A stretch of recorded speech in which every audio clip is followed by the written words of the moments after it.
Vamos lá, bom dia a todos. Estão me ouvindo bem aí no fundo? Então tá ótimo. Um ótimo domingo a todos, muito obrigado pela presença. Meu nome é Luiz Berti. Hoje vocês vão sofrer com Luizes. Eu vou falar primeiro, fazer a abertura e o Livro dos Espíritos, depois nosso amigo Luiz fará o estudo do Evangelho conosco, ok? Então, vamos começar com a lição de abertura, como todo domingo nós fazemos, e hoje eu escolhi o livro Fonte Viva, um capítulo do livro Fonte Viva, que é esse livrinho aqui da coleção do Chico Xavier, que é um livro super bacana para quem não tem em casa, é um livro até bom para auxiliar no Evangelho no Lar, né, que ele tem textos curtos que você lê e explica, Emmanuel explica para a gente, através de Chico Xavier, passagens da Bíblia. Então ele pega uma frase da Bíblia e ele discorre sobre isso, que é o que eu vou trazer para vocês hoje no estudo deste livro. E o capítulo que veio para a gente é o capítulo 61 deste livro, do Fonte Viva. Ele chama Nunca Desfalecer. Esse é o título do capítulo 61 que eu trouxe para a gente falar hoje. Então, como sempre, eu vou primeiro ler o texto e depois vou falar, ajudar a interpretar esse texto com as palavras aqui de Emmanuel e também com o que o Espiritismo nos traz, através do estudo complementar do Livro dos Espíritos. Nesse caso, eu trouxe bastante coisa do Evangelho segundo o Espiritismo para complementar o que está no texto. E esse capítulo, Nunca Desfalecer, como eu disse, Emmanuel pega um trecho de um dos livros da Bíblia e discorre. Nesse caso, ele escolheu o texto de Lucas, no capítulo 18, versículo 1. Orar sempre e nunca desfalecer. Então isso já foi escrito lá por Lucas. Esse é o terceiro livro do Novo Testamento, que Lucas era discípulo de Paulo. Então esse é o contexto, e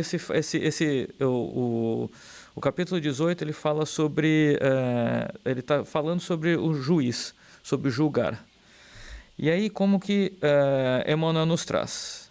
Não permitas que os problemas externos, inclusive os do próprio corpo, te inabilitem para o serviço da tua iluminação. Enquanto te encontras no plano de exercício, qual a crosta da terra, sempre serás defrontado pela dificuldade e pela dor. A lição dada é caminho para novas lições. Através do enigma resolvido, outros enigmas aparecem. Outra não pode ser a função da escola, senão ensinar, exercitar e aperfeiçoar.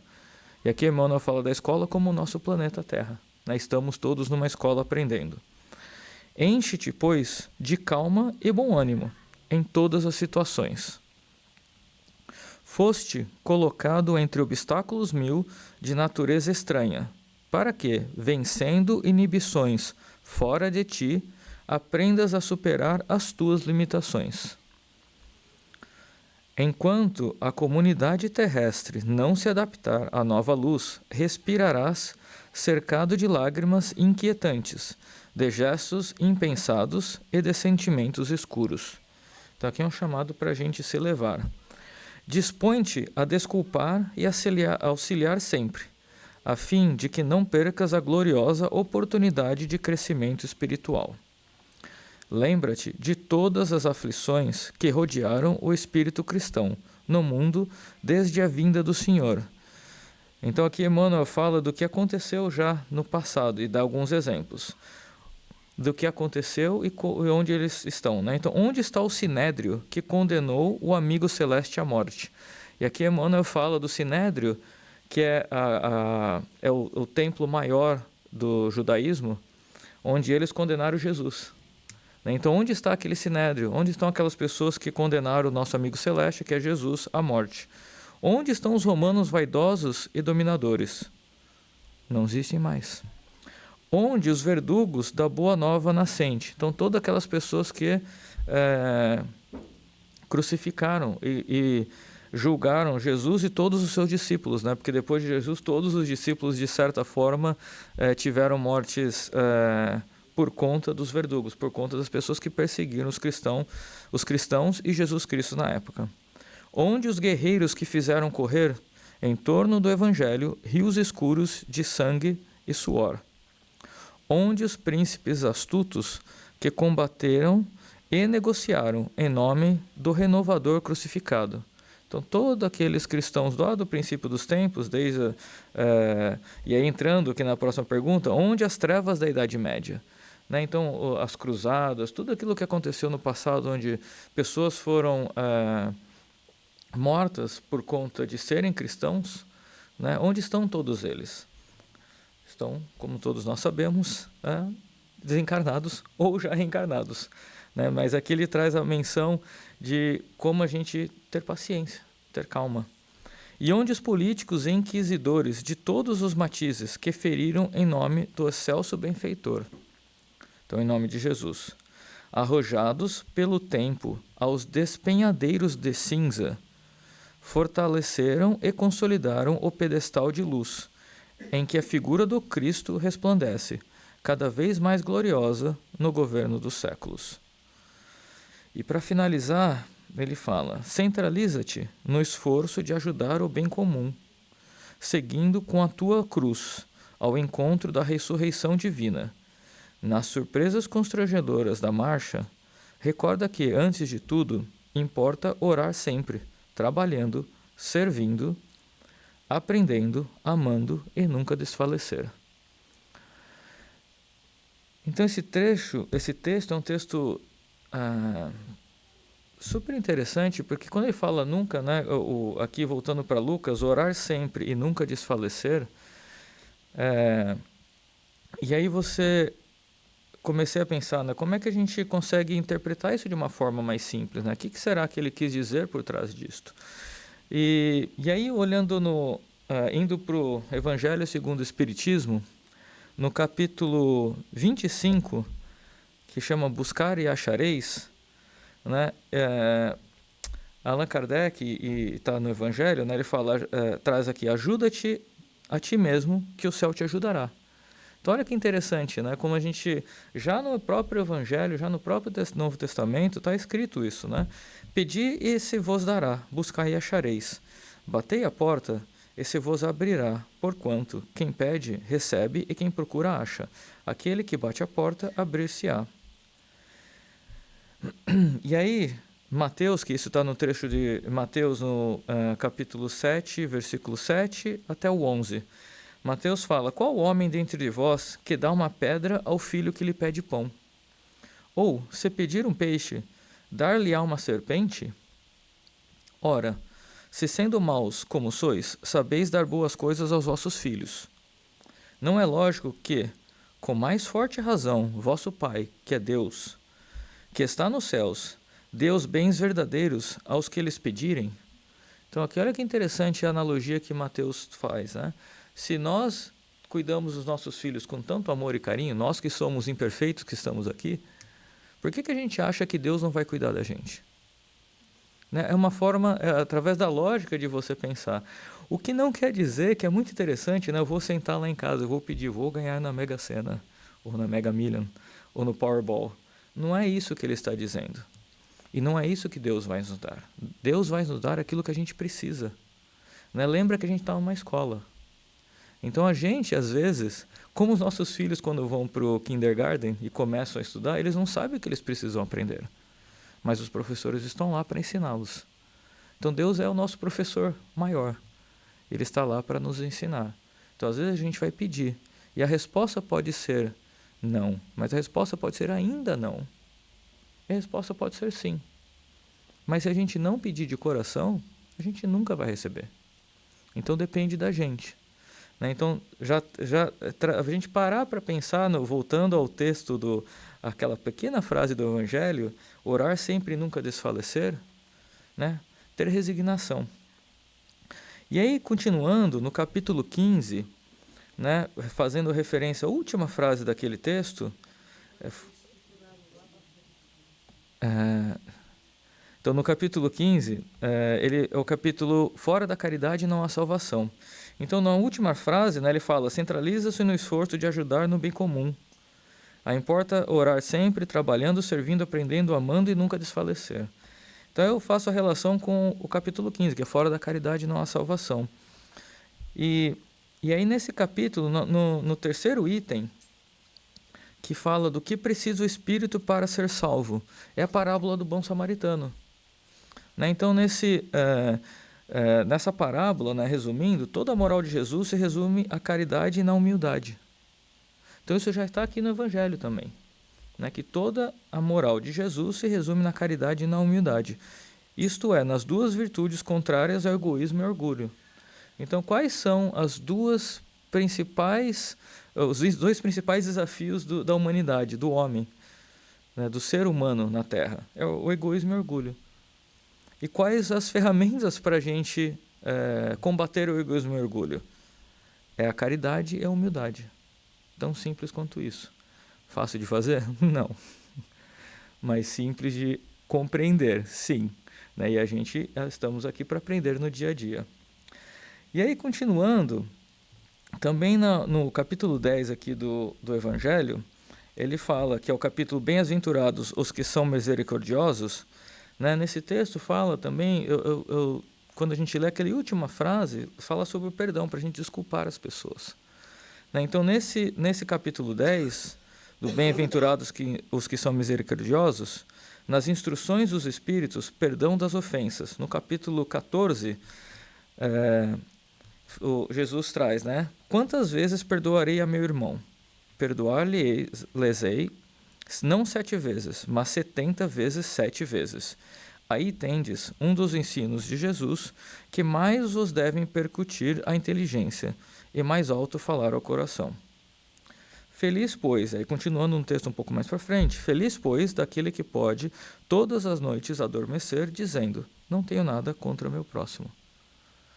Então, outra oportunidade para a gente desse texto, que é muito simples, que simplesmente nos fala orar sempre, nunca desfalecer, né? Trazendo para a gente perdoar. Porque o quão bom é a gente poder deitar à noite e pensar, eu não tenho inimigo. E pedir para Jesus, orar pelos nossos familiares, pelos nossos amigos, pelas pessoas que estão necessitadas, mas também pelos nossos inimigos. Porque quem sabe um dia o que eu fiz para ele? A gente não sabe. Nós não sabemos o nosso passado. Nós sabemos o nosso passado dessa vida, mas não de vidas passadas. E às vezes é nessa vida mesmo que a gente conquistou uma nova inimizade. Então, por que não orar por aquilo? Para, ao invés de crescer o ódio, crescer o amor. E o amor é uma coisa que depende da gente. Se a gente não começar... Então, se você cultivar o amor, você vai colher amor. A gente cultiva o que a gente colhe. Não é mesmo que aquela pessoa não que nos queira bem, se eu não entrar naquela sintonia de vibração, eu não vou deixar aquele mal me afetar. Então pode ser que eu não mude aquela pessoa. Aliás, eu até convido a não tentar mudar ninguém. Se você quer tentar mudar alguém, tente mudar você mesmo. Porque através da mudança sua, você vai conseguir influenciar os outros. Aquilo que a gente fala nos Estados Unidos, walk the talk. Então, seja o agente de mudança, seja a luz na vida das pessoas que você está junto. Faça a mudança interior, é a reforma íntima, é você pensar diferente, é você não deixar se influenciar pelo mal que aquela pessoa está te desejando. E por fim, no capítulo 5, ele fala, bem-aventurados os aflitos. E aí no item 1 e 2... que é um trecho do Evangelho de Mateus. Bem-aventurados os que choram, pois que serão consolados. Bem-aventurados os famintos e os sequiosos de justiça, pois que serão saciados. Bem-aventurados os que sofrem perseguição pela justiça, pois é deles o reino dos céus. E isso, Jesus, quando traz, e Mateus ele toma nota, é muito interessante, né? Porque Jesus não quer que ninguém sofra. Não é isso que Jesus está dizendo aqui. Mas Jesus está dizendo que através desses sofrimentos são as nossas oportunidades de crescimento. E ele está dizendo também que às vezes é uma prova muito maior aquele que é rico e poderoso do que aquele que é pobre e não tem poder. Porque aquele que é rico e poderoso, ele vai ser muito mais cobrado. O que ele está fazendo com essa riqueza? O que ele está fazendo com aquele poder? Ele está ajudando as pessoas, está ajudando os irmãos necessitados? Ele está usando o poder dele para influenciar o bem ou ele está usando para influenciar a vida própria? Então, é um chamado que Jesus nos faz que não é porque eu sou rico que eu tenho poderes no céu, ou que eu sou mais evoluído espiritualmente. E aí, se a gente olhar para o Espiritismo, que fala da reencarnação, que é o princípio, né, isso é uma lição. E aí, se a gente for olhar lá para o nosso Mestre Jesus, pensem, o Espírito, qual o modelo, guia que Deus nos deu para nos espelharmos? O Evangelho nos diz, é Jesus, certo? E aí, como é que Jesus escolheu nascer? Como é que ele escolheu viver? Ele nasceu numa manjedoura. Manjedoura é onde dormem os animais de fazenda. Então o mestre, o espírito mais evoluído do planeta Terra, ele escolheu nascer numa manjedoura. Ele escolheu, gente, que ele fosse morto, crucificado, apedrejado, com a mãe dele vendo. Você acha que ele precisava passar por isso? Mas ele foi exemplo.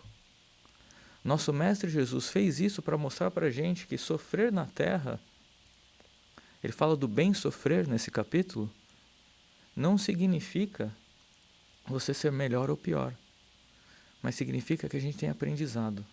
Significa que bem-aventurados aqueles que são pobres, bem-aventurados os sofredores e os aflitos.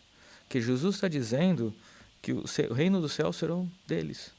Ele está dizendo que ao a gente passar por esse sofrimento, nós estamos depurando as nossas falhas. Estamos aprendendo com essas oportunidades, podemos aprender com essa oportunidade.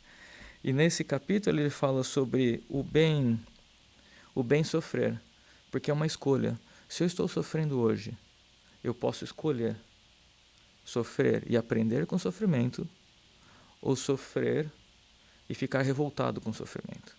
Se eu sofrer e ficar revoltado, eu não estou aprendendo. E eu vou ter que voltar para passar de novo. Mas se eu sofrer, e com resignação, e com amor no meu coração, e com amor a Jesus e a Deus, aprender com esse sofrimento, talvez eu me perguntar, por que eu passo por isso? A gente pode se perguntar, para que eu preciso? O que eu preciso aprender com essa lição? Como é que eu posso evoluir com essa oportunidade? Porque no final do dia, gente, não tem nada que a gente faça que vai mudar algumas coisas. A única coisa que pode mudar, de novo, é a gente. É como encara a situação. Se eu estou passando por um sofrimento grande, seja a morte de um ente querido, seja a doença de uma pessoa próxima, não importa que situação, vai adiantar ficar revoltado? Não vai. Mas vai adiantar orar. Vai adiantar a gente se acalmar. Como diz o texto, ter resignação, confiança em Deus e aprender com essa oportunidade. Porque passar por ela nós temos que passar. Não importa o que a gente faça. Não importa. Mas o que importa é como a gente passa por ela. O como é aqui no coração. Isso é o mais importante. Então o convite que eu faço para todos nós é, como a gente passa pelas nossas vidas que não são fáceis, cada um de nós, todos nós nessa terra temos provas e expiações. É parte da nossa evolução. Então, escolham, pensem, reflitam como estamos passando por ela, como eu estou passando pelas minhas provas. Eu estou aprendendo com elas ou estou me revoltando com elas? E eu não estou dizendo que é fácil, gente. E nem estou dizendo que eu consigo fazer isso todo dia. Né? Muito comumente a primeira reação é ficar, por que isso aconteceu comigo? Né? Que porcaria. Né? Não é justo. Todas essas coisas que a gente passa na nossa cabeça. E é normal.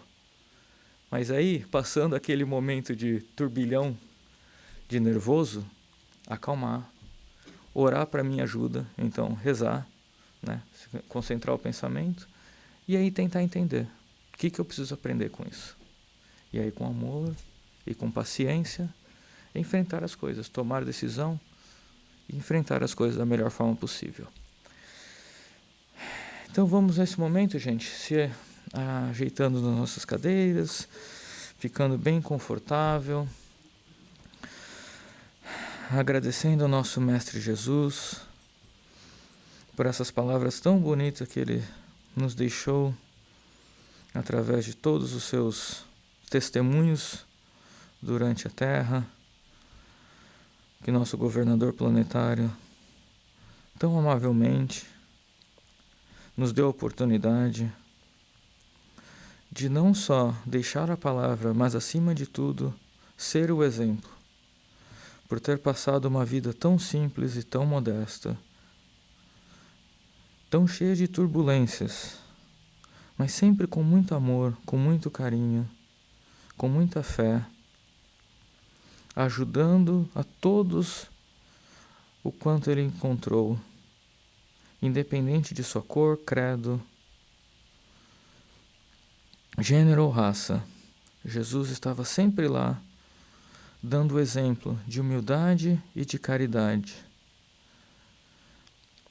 Desde o exemplo onde ele lava os pés dos seus apóstolos, até o exemplo onde ele aceita e vai junto de todas as pessoas necessitadas, dos leprosos, das pessoas menos favorecidas, de todos os doentes, com muito amor. Que nós sejamos, na medida de nossa capacidade, mensageiros desse, não das palavras, mas dos ensinamentos da vivência do Mestre. Que tenhamos em nossas vidas a resignação e a paciência que nosso Mestre teve.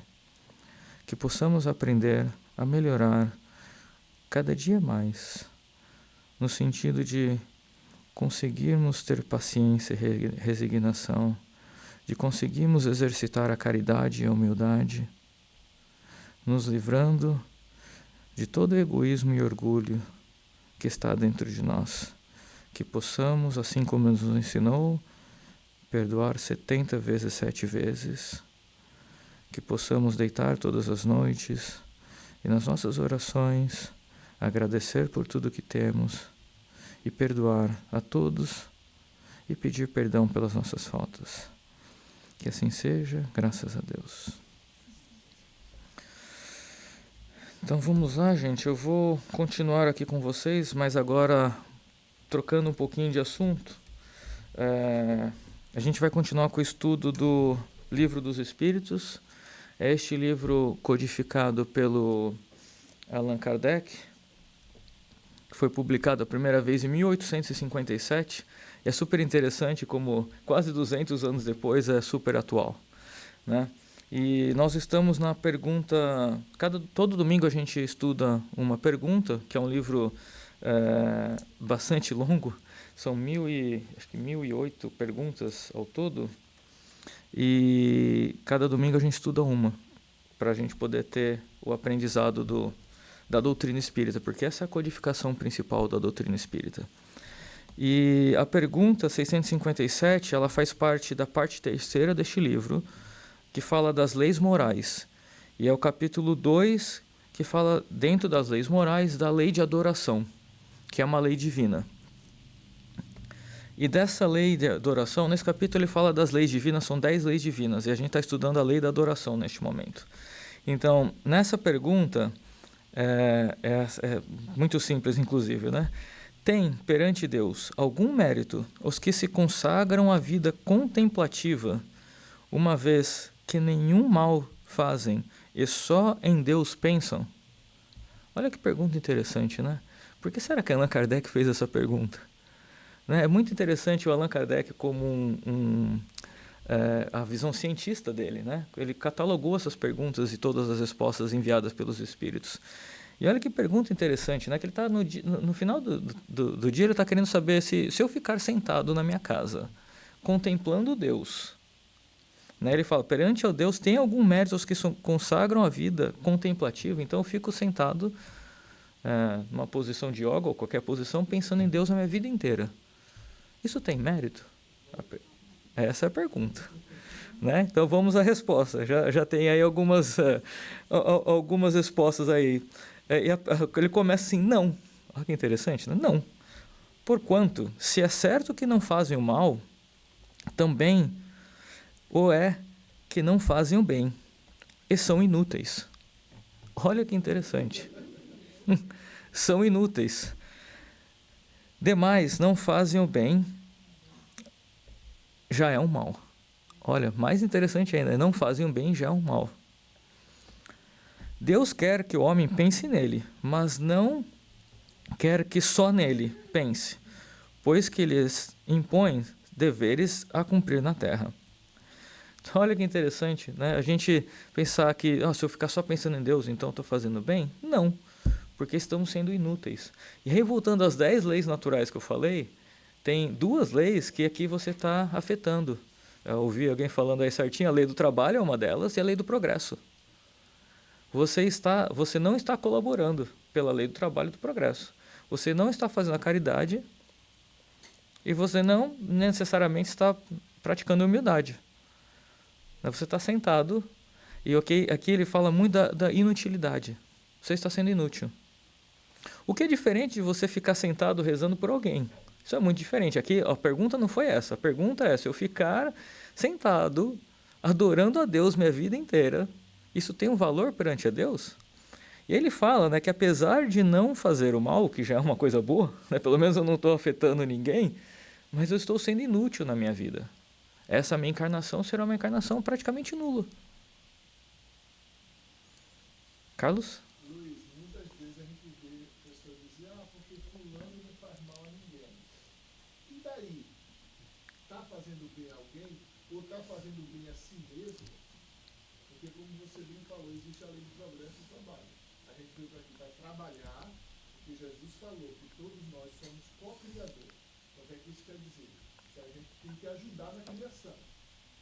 E a gente também vem para cá para evoluir, para aprender a evoluir. Então, se a gente não está fazendo isso, a gente está tirando a oportunidade de outra pessoa. Porque aquela encarnação que você assumiu, aquele corpo que você assumiu, você tirou a oportunidade de outro espírito assumir aquele corpo. E aí você vai ficar ali a sua vida inteira sem fazer nada, só meditando, só ocupando o espaço de outra pessoa. Então você realmente está fazendo mal. Está fazendo mal para um espírito que poderia estar ali no seu lugar fazendo bem para a minha vida. Exatamente, bom ponto. O exemplo dele é perfeito, né?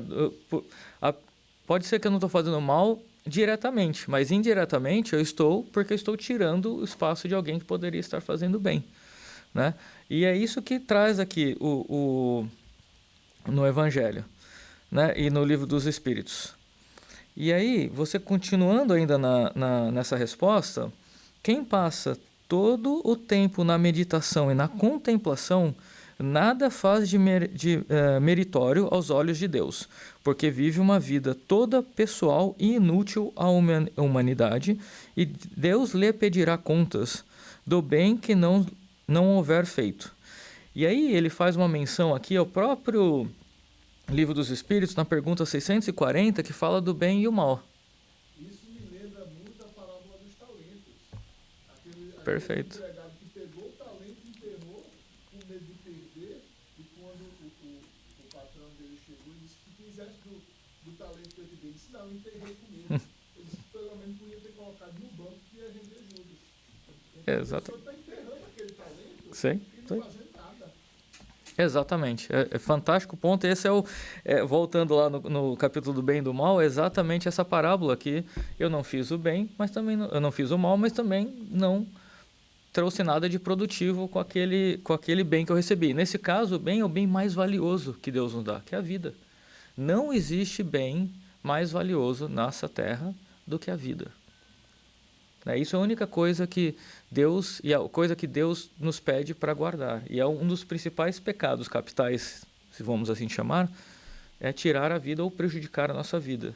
Então você não fez nada para prejudicar, mas também não fez nada com ela. Você é exatamente o exemplo que o Carlos trouxe, que você recebeu um dom, e ao invés de você plantar, é como se te dar uma semente, você guardar a semente no bolso com medo de perder.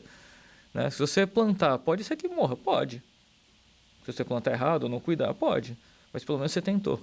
Aqui você não fez nada. Você enfiou no bolso, essa semente vai secar e morrer. E você não fez nada com ela. Né? E aí, eu trouxe aqui o comentário do Espírito Miramês, na obra Filosofia Espírita, que ele discorre um pouco mais sobre essas perguntas, que ajuda a gente a entender um pouco mais, né? E aí ele fala, e aí ele abrindo, né, que é interessante como o Miramês traz isso, porque ele também faz um convite para a gente, como o mestre nos disse, a gente acabou de ler também, de não julgar as pessoas, né? Então ele fala, a vida contemplativa é um estágio da alma que procura algo de real para a sua solidificação espiritual. Nada se perde, ou nada se perde, pode ser usado em tudo. À primeira vista, nos parece que a contemplação de nada serve. Evidentemente, não serve para nós, mas prepara quem está sem rumo para um trabalho no futuro de grande valia. Então é interessante esse twist nessa pergunta que Miramês traz, que tudo isso que a gente conversou é válido, mas talvez para aquele espírito ele precisasse dessa encarnação, daquela forma, porque ele estava perdido. Então olha como Deus, lembrando que nada acontece sem Deus permitir. Olha como Deus é sábio. Então ele dá a oportunidade para aquele espírito reencarnar, e se ele escolher no livre-arbítrio, ele escolhe ficar em vida contemplativa, vai ajudar para ele, perante aos olhos de muita gente, pode não ajuda em nada. Mas para aquele espírito, ele está passando por um estágio que ele precisava para se encontrar, né? Então talvez ele tenha sido um verdugo em vidas passadas e fez muitas coisas ruins, e nessa vida ele está passando uma vida de depuração. Então para aquele espírito foi muito importante. Então lembrando que aquele espírito, para reencarnar, ele tem espíritos afins, né, que ajudaram ele. Então talvez aquilo foi algo orquestrado, mas a gente não consegue compreender. Então é interessante aqui, né, quando a gente olhar com os olhos de caridade, de amor, né, e não julgar. Então talvez aquilo seja importante para aquele espírito.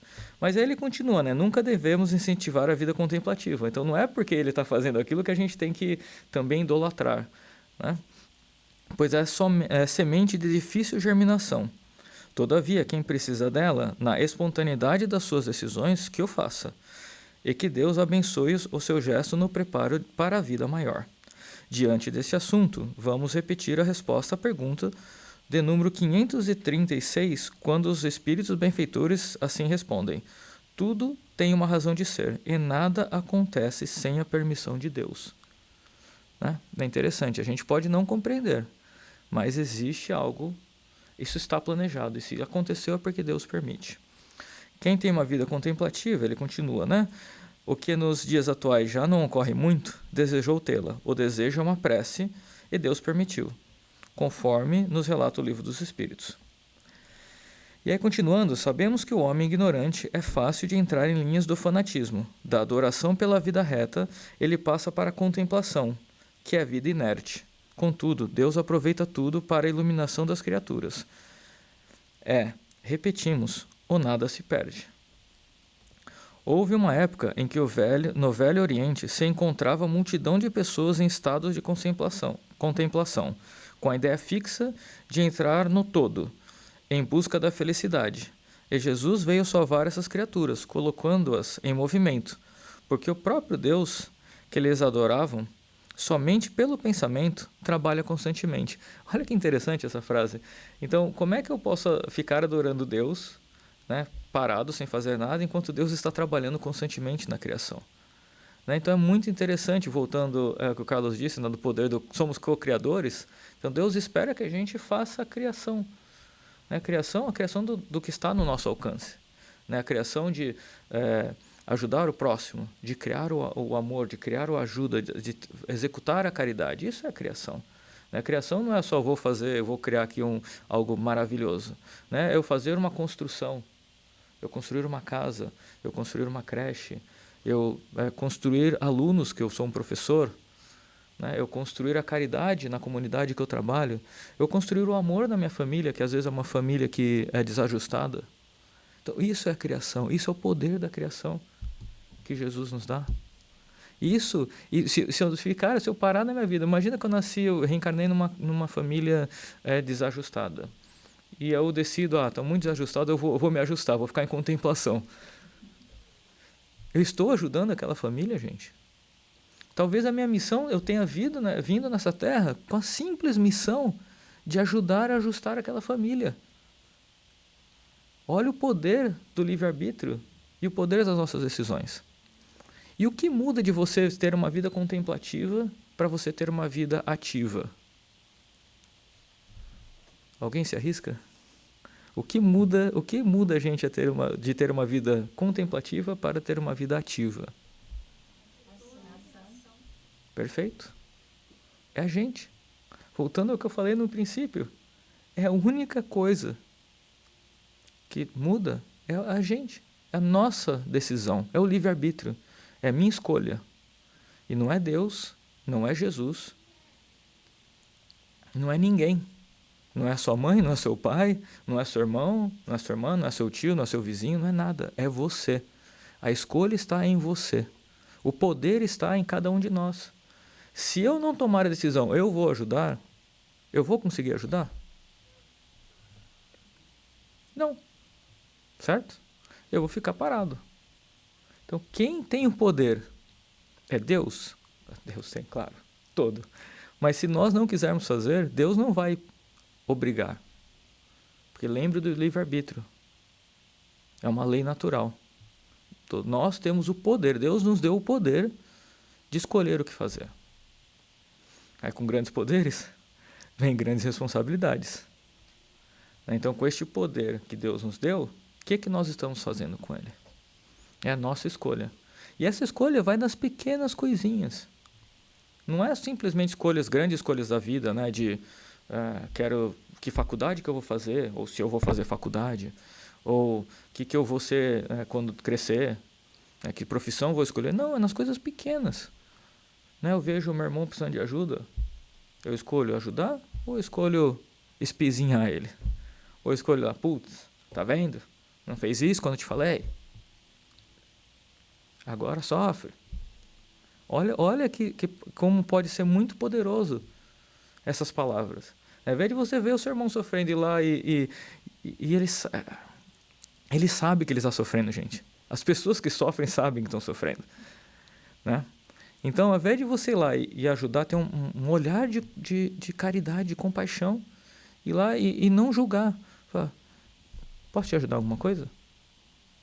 Que bom que você está aqui. Que bom te ver hoje. Está precisando de ajuda? Tem alguma coisa que eu posso fazer por você? Ou às vezes até melhor, preciso da sua ajuda. Será que você pode me ajudar? Ele pode nem estar se ligando, mas você pode estar ajudando muito mais ele do que se você for lá e der um dinheiro, ou fizer alguma coisa por ele. Porque você está dando propósito. Então, às vezes as pessoas se isolam na vida porque não tem propósito. E às vezes as pessoas precisam desse propósito. Então, ter esse cuidado de entender que ajudar, a caridade, não é você sobrepor aquela pessoa. Porque eu sou melhor, vou te ajudar. Não. É você ter humildade. Então, a caridade e a humildade caminham juntos.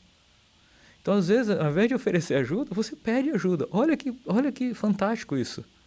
Pede ajuda. Você pode me ajudar? Estou precisando aqui. Estou com dificuldade em alguma coisa. E não é ser falso, gente. Não estou falando para ser falso, não, mas para trazer a pessoa junto com você. Para usar de caridade. E sem falar nada. Porque, né, como está na Bíblia, você dá com a mão direita, não pode saber o que a mão esquerda fez. Então... Você está falando aí, o emocional dele está alterado. Quando você fizer isso aí, aí você pegou uma escada para ele sair do poço dele. Isso é importante. Exatamente. Vai se sentir fortalecido, vai sair dentro do buraco que está se enfiando. É igual dizem, quando o suicida liga e diz socorro, pergunta, como está a sua posição do seu rosto? Para baixo, levanta. Quando você levanta, movimentando seus olhos, você multiplica alguma coisa dentro. Então, nesse sentido aí, é muito válido esse sofrimento. Muito bom, muito obrigado. E é isso mesmo, é a gente ajudar a pessoa da forma, né, de formas diferentes, pensar, né, e às vezes é pensar, usar empatia, se colocar no lugar da pessoa. E se é uma pessoa, voltando por que eu estou falando da família? Né? Porque a família, o núcleo familiar, é o lugar, nós não reencarnamos na nossa família por acaso. Normalmente, o núcleo familiar é onde a gente tem as maiores provações. Né, onde nós encontramos as maiores oportunidades, vamos colocar dessa forma, de evoluir. Né? Então, essas oportunidades, a gente normalmente conhece essas pessoas. Né? Então, a gente parar para se colocar, como é que será que eu posso ajudar ele melhor? Né? Eu conheço bem meu irmão. Se eu for falar, se eu abordá-lo de uma forma, eu vou perder ele. Eu conheço bem meu filho. Se eu levantar a voz com ele, eu perco ele. Então não levanto a voz. Ele pode estar fazendo o maior absurdo do mundo. Eu vou conversar com calma. Eu vou sentar com ele, olhar nos olhos dele. Né? Acho que é o exemplo que você deu muito bem de levantar, né? Então às vezes você, só de chamar o nome com carinho, a pessoa olhar para você e você não está com aquele olhar de julgamento, né? Aquela coisa física, que às vezes eu vejo meu filho e faz uma coisa errada, ele já espera que eu vá lá e vou pegar ele pelo pescoço. Né? Então eu olho com... eu vi um texto uma vez, uma palestra, na verdade, do Haroldo, falando do olhar que Jesus olhou para Pedro, quando Pedro jurou para ele que não negaria ele. Jesus não olhou com olhos de julgamento. Jesus olhou com olho de carinho, de ternura. Ele sabia que Pedro ia negar ele. E Pedro estava lá já, inconscientemente, sabia que ele ia negar, esperando que ele fosse julgado por Jesus ali. Mas Jesus não. E olha que interessante, porque depois que aconteceu isso, e depois que Pedro negou Jesus pela terceira vez, ele se lembrou daquele olhar. E aquilo transformou Pedro. Foi a partir daquele momento que Pedro entendeu o que Jesus queria dizer. Por um olhar, gente. Às vezes basta um olhar para o seu irmão, para o seu pai, para a sua mãe. Basta um olhar, um simples olhar de ternura, de carinho, de amor. É um simples olhar. Isso é caridade. Quando a gente volta aqui ao texto da pergunta, né, de como eu mudo de vida contemplativa para vida ativa, isto é vida ativa. E eu não estou falando de coisas gigantescas, porque cada um tem uma missão nessa terra. Nem todos nós seremos presidente do nosso país, ou prefeito, ou da cidade, mas cada um é presidente da família, ou do mundo, do universo que está. E não se tome este poder. Né? Eu sou presidente da minha vida. Isso eu sou. Eu sou presidente das minhas decisões, das minhas ações.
Sim.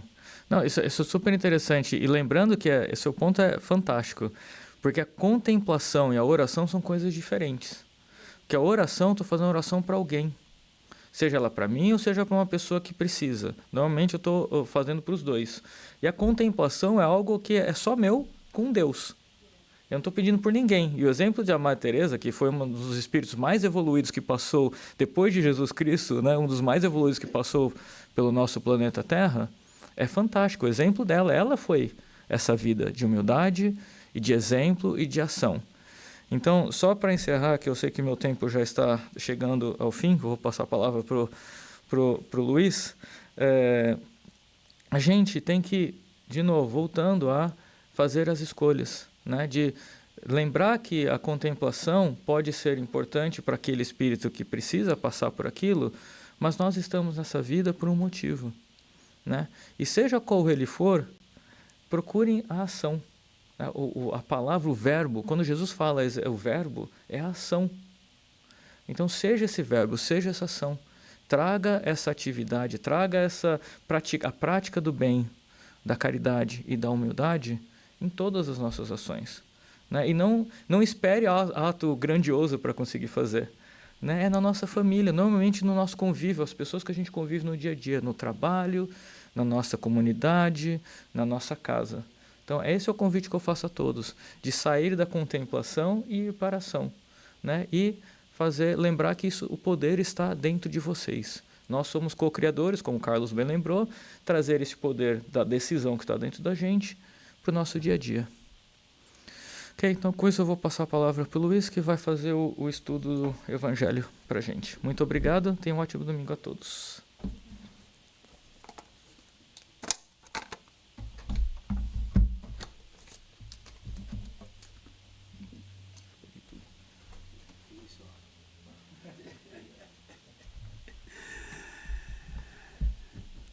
Muito bom dia a todos.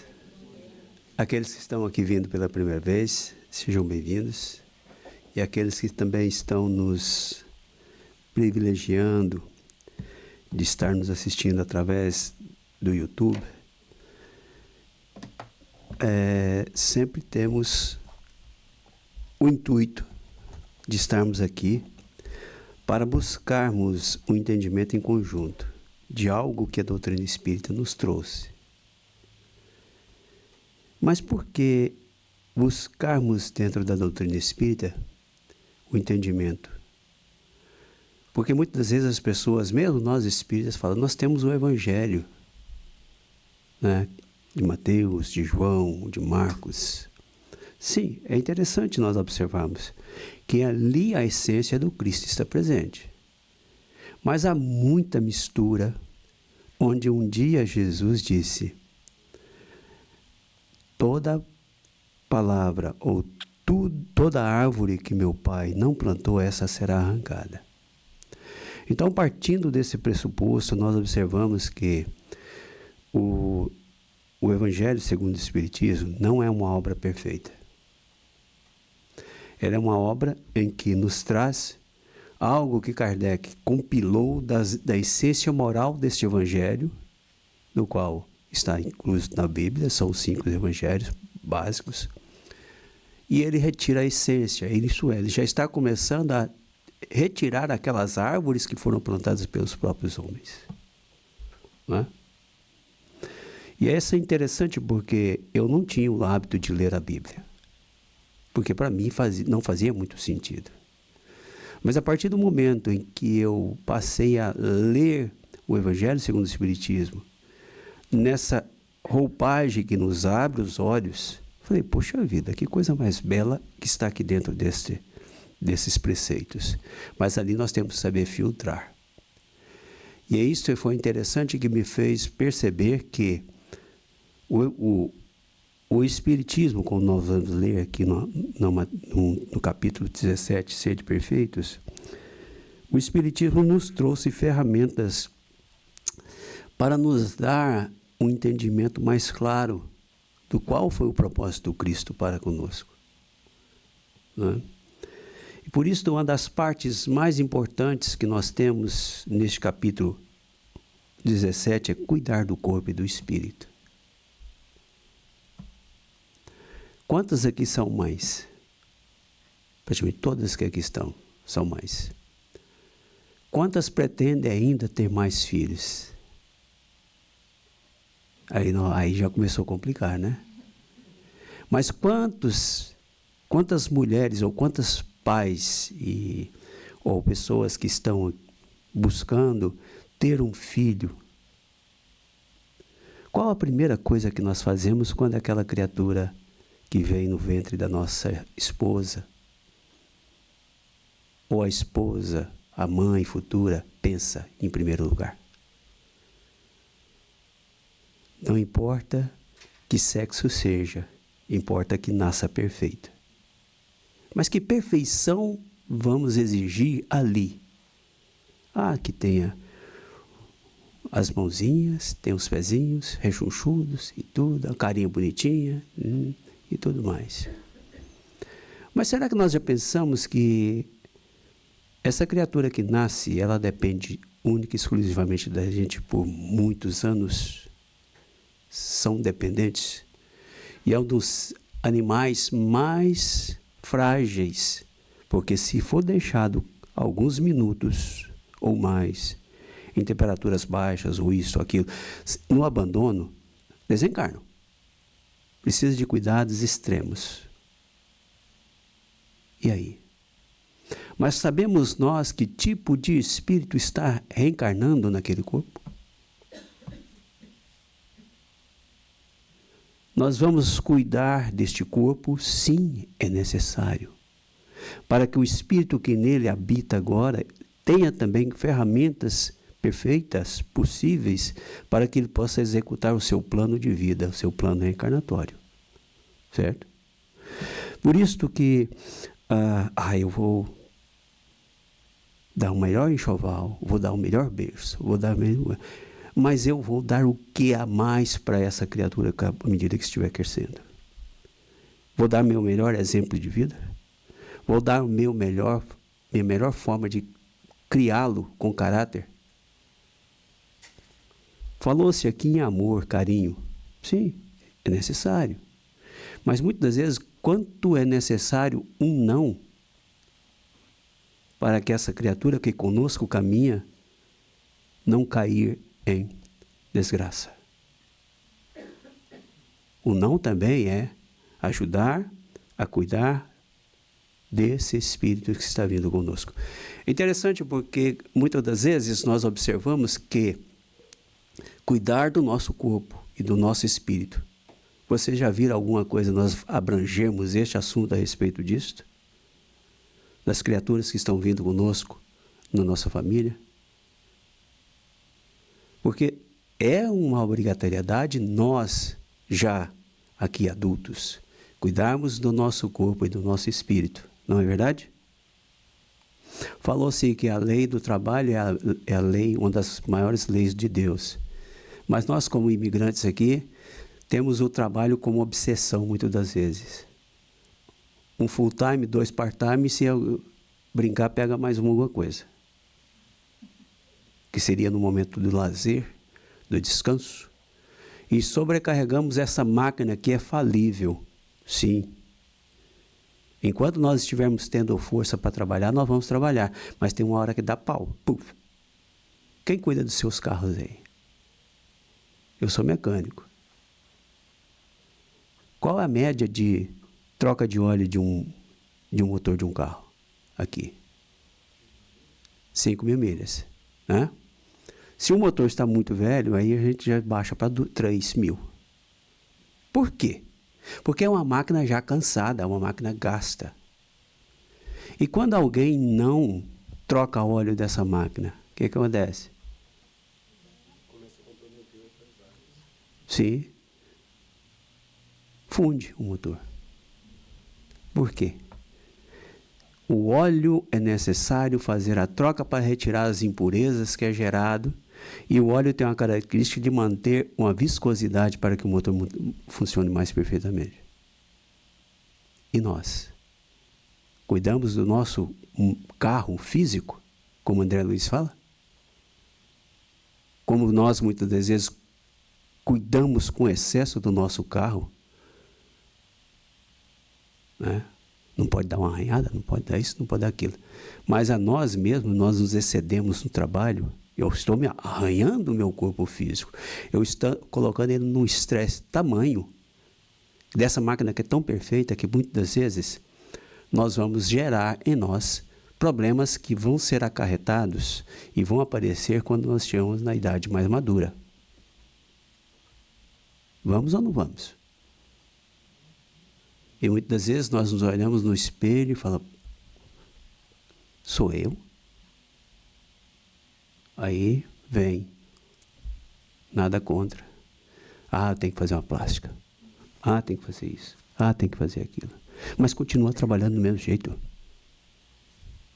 Esquecendo de cuidar do espírito, que necessita, sim, estar com a máquina perfeita, mas Imaginemos nós que temos que ter uma média de sono de 6 horas, 7 horas, vamos colocar assim. E é nesse momento de sono para onde o nosso espírito quer escapar. Para restabelecer, recuperar as suas energias. E muitas vezes nós nos mantemos ligados quase que 24 horas com esse corpo. Nós queremos sumir. Não é todas as vezes que nós tivemos um cochilo e falamos, sonhei, fui em tal lugar, foi isso. Não é mesmo? Pois bem, vamos ver o que nos diz o espírito, um espírito que é Georges, espírito protetor, foi em Paris, 1863. Essa é uma mensagem curta, eu tenho o hábito de não ler todas as mensagens quando é muito longa, mas esta ela vai fazer sentido.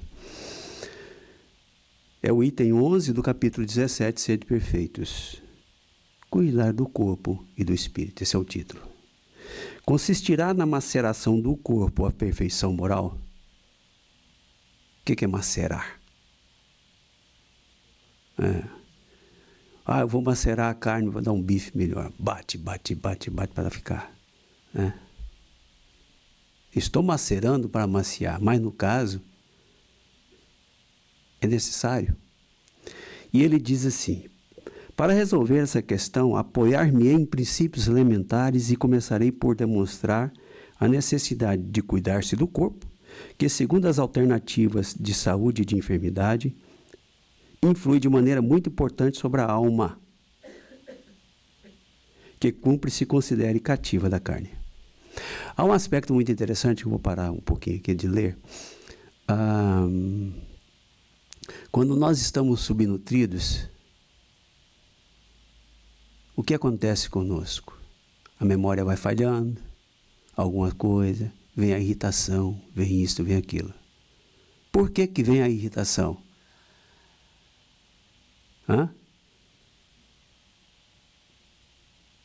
Porque o espírito quer uma máquina perfeita para se manifestar. E a subnutrição do corpo não deixa com que o cérebro trabalhe perfeitamente, o melhor possível, para que ele se manifeste. E a irritação vem. Eu sempre ficava encucado porque as pessoas mais velhas às vezes ficavam irritadas com alguma coisa. Puxa, esqueci isso, esqueci aquilo e tal. Agora eu sei por quê. Porque eu também estou me envelhecendo. É sério.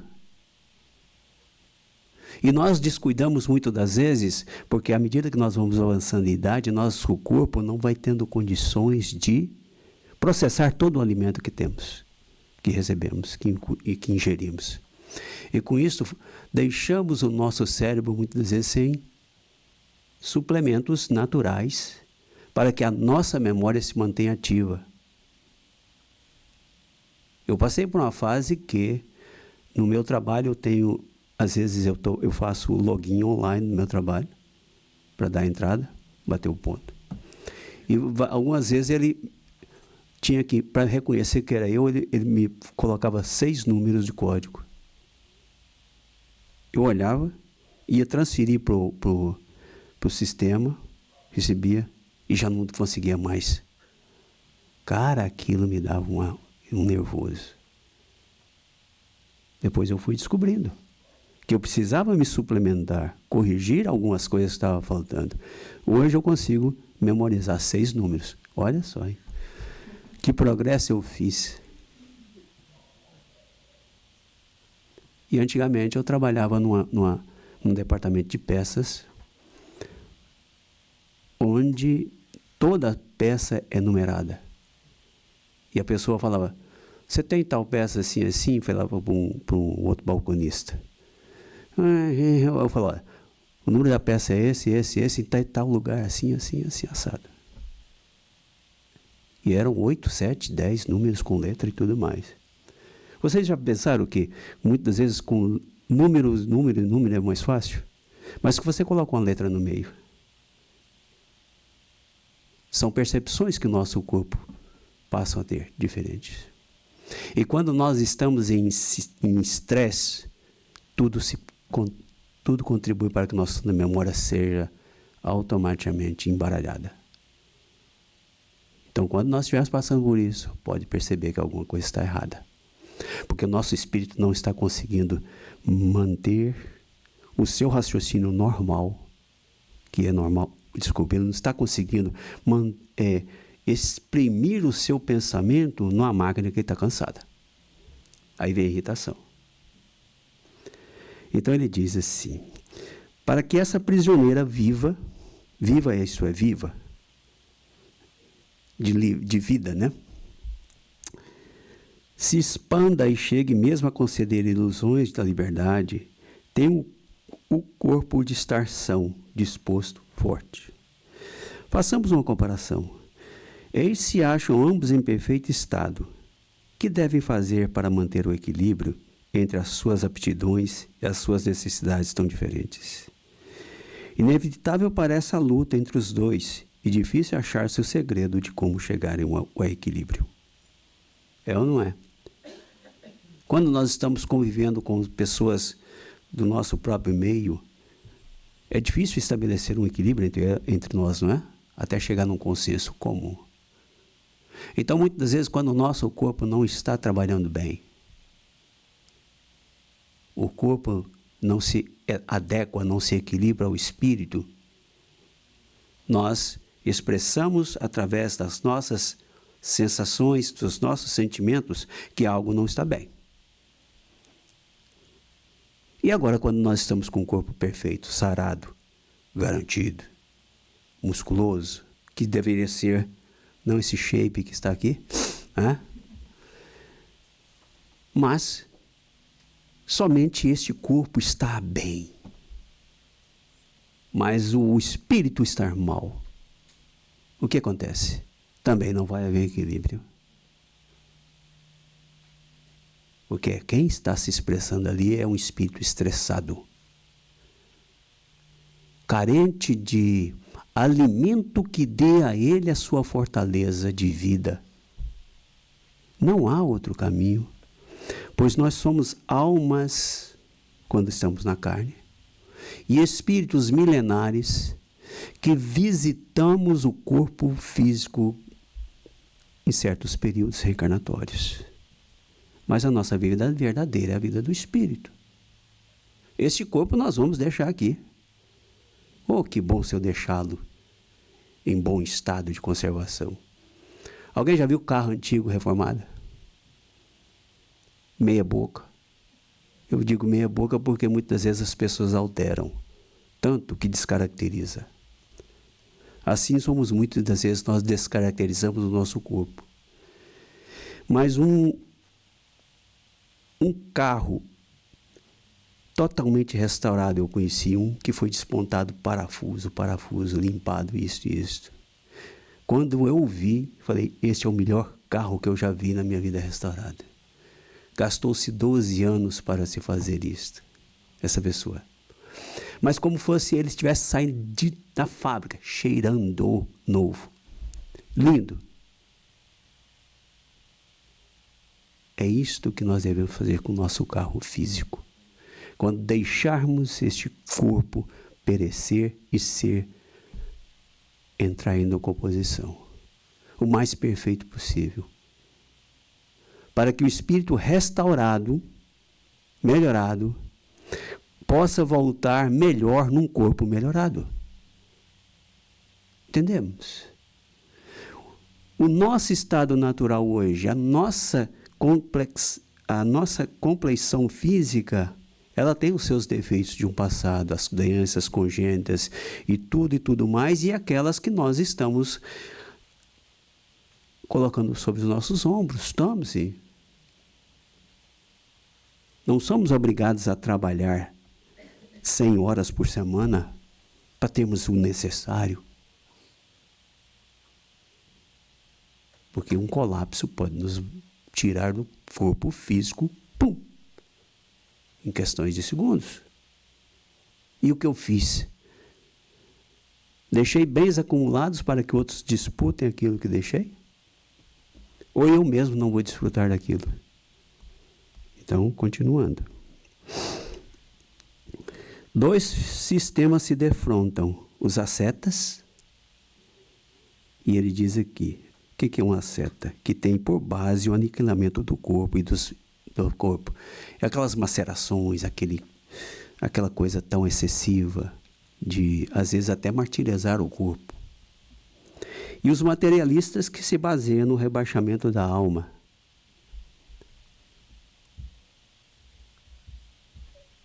O que estamos vendo aqui é o que nós queremos muitas das vezes. Mas a partir do momento que o homem abre os olhos para algo mais além e percebe que existe algo que ele pode conquistar e ter paz, tudo muda. Até que você entenda que além deste corpo físico existe uma alma, um espírito que vai sobreviver depois dessa morte do corpo físico. Por isso, ser perfeito não quer dizer que nós vamos estar com o corpo automaticamente perfeito. Ainda é uma parte difícil nesse planeta de expiações e provas. Mas é possível que nós saiamos com um espírito mais perfeito, mesmo estando num corpo totalmente debilitado. É ou não é? Quantas pessoas que passaram entre nós, que são grandes vultos de superação e resiliência. Quem conhece a história de Nick? Todos conhecem? Nick é aquele homem que nasceu com o problema de não ter as mãos e os braços e os pés, as pernas, quer dizer. Que passou por dificuldades porque sofreu tanto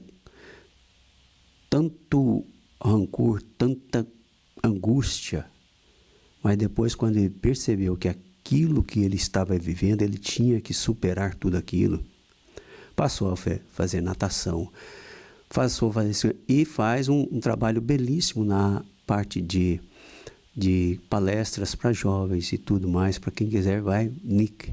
É só clicar. Tem uma família maravilhosa, tem uma esposa, tem filhos normais. Que superação esse espírito está tendo? Que alma mais, que espírito mais dócil vai sair quando deixar esse corpo? Porque ele aprendeu a cuidar do seu espírito. Porque o corpo não tinha muita coisa, mas, sim, tinha aquele elemento que ele precisava, de manifestar através da sua voz, do seu olhar, da sua capacidade de interagir com as pessoas e fazer com que as outras pessoas também superem as suas dificuldades. Ele está cuidando do seu espírito, mas ele está cuidando do espírito de muitos outros, através da sua resiliência. Então, veja, duas violências quase tão insensatas uma contra a outra. Ao lado desses dois grandes partidos, formiga a numerosa tribo dos indiferentes, que sem convicção e sem paixão são mortos no amar e econômicos no gozar. Alguém já viu um formigueiro? Alguém já parou para olhar? Ficar observando as formiguinhas para lá e para cá? Viram? Parece que não estão. O formigueiro é aquela história. Cada um para um lado, cada um para o outro e tudo mais. Mas como é que elas se comunicam? Já pararam para perceber? Vai dizer exatamente em tal lugar que tal fonte, que tem tal folha, tem tal isso. Muitas vezes elas se comunicam pelos feromônios. Elas, através das suas antenas e tudo mais, elas passam impressões, secreções que as outras entendem. E ali, pelo menos, a gente vê um formigueiro, parece que está tudo em caos, mas elas têm um objetivo. Qual é o objetivo principal de um formigueiro? Não é virar comida de tamanduá, não, gente. É sobreviver. Sobreviver. Procriar e sobreviver. Né? Sozinho uma formiga só dá conta? Não, porque tem que ter uma rainha para continuar. E então, ele diz assim, onde então a ciência de viver? Em parte alguma. E o grande problema ficaria sem solução se o espiritismo não viesse em auxílio dos pesquisadores, demonstrando-lhes as relações que existem entre o corpo e a alma e dizendo-lhes que, por se acharem independência mútua, importa cuidar de ambos. Essa é a diferença entre a doutrina espírita nos traz e o Evangelho nos oferece. Nos dá uma fonte, não é que seja uma fonte que fala, é uma fonte segura. O Evangelho de Mateus, de João, é uma fonte segura para pesquisarmos. Mas o Evangelho, segundo o Espiritismo, como nós estávamos dizendo, ele abre, ele dá uma amplitude maior do que nós estamos vivendo aqui e o que nos esperam depois da morte ou o que nós viemos antes dessa encarnação. Faz com que nós nos raciocinemos e passemos a dar valor àquilo que temos. Por isso, ele continua.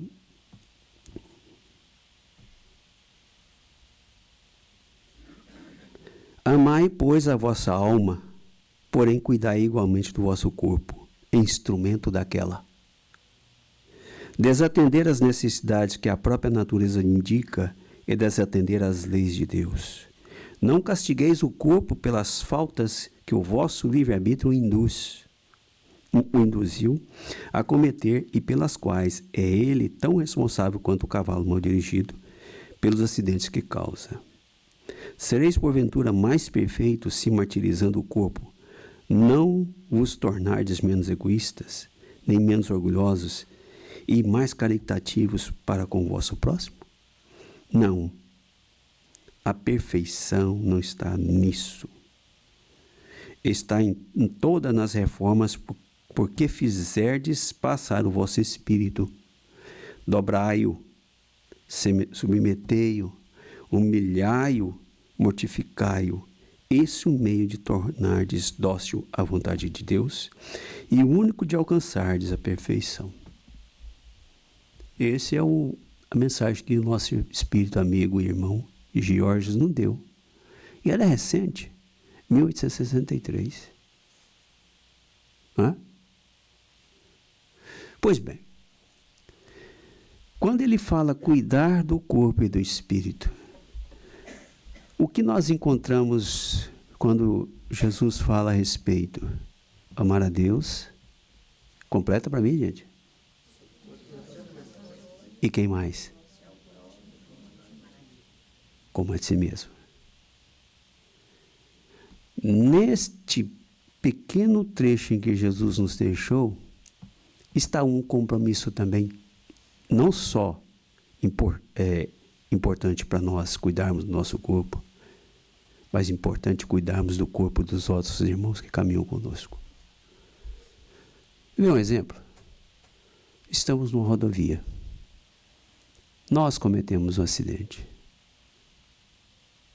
Nós podemos danificar o corpo de alguém, não podemos? Pela nossa imprudência. Por isso nós devemos cuidar dos corpos que estão ao nosso lado, que estão caminhando conosco. Isso é um exemplo de amarmos também esse próximo. Ajudar com que ele cuide do seu corpo através do meu intermédio de não danificá-lo o corpo dele. É um dever nosso, porque ninguém gostaria, em sã consciência, de que alguém viria e provocaria um acidente e danificasse o meu corpo. Quantas vezes nós vemos pessoas que estão vivendo em atrocidades, dores e tudo mais, porque foi envolvido num acidente causado por outro. Limite de velocidade foi feito para respeitar. Se não fosse as leis pesadas que mexem no bolso, que é a parte que mais dói no ser humano, o que seria isto? O caos? Ninguém obedecendo? Por isso, Deus, na sua infinita bondade e sabedoria, oferece os freios para que nós possamos não cometer os erros. Quantas das vezes nós vemos pessoas que têm dificuldades já congênitas, isto é, desde o seu nascimento, de locomoção. Foi Deus que o colocou ali? Se Deus é todo amor e bondade? Não. Ele próprio, muitas das vezes, ele está pedindo para que aquilo seja para ele um freio, devido às suas más tendências. Chico Xavier citava um caso de um jovem que tinha tendências suicidas. E ele sempre procurava fazer. E começou a aparecer algumas doenças nele. Primeiramente, teve que amputar-lhe os braços. Mesmo assim, ele ainda tinha tendências de fazer. Depois essa doença evoluiu, tiveram que amputar-lhe as pernas. E a mãe, me parece que veio muito chorosa conversar com o Chico. E Chico falou, olha, eu tenho, eu não sei se era Emmanuel falando a respeito. Esse espírito que hoje é seu filho, eu estou contando da minha forma, de como eu, né? A história não é bem assim, mas para resumir. Esse espírito já cometeu suicídios várias e várias vezes. E ele nunca conseguiu terminar uma vida do qual ele programou.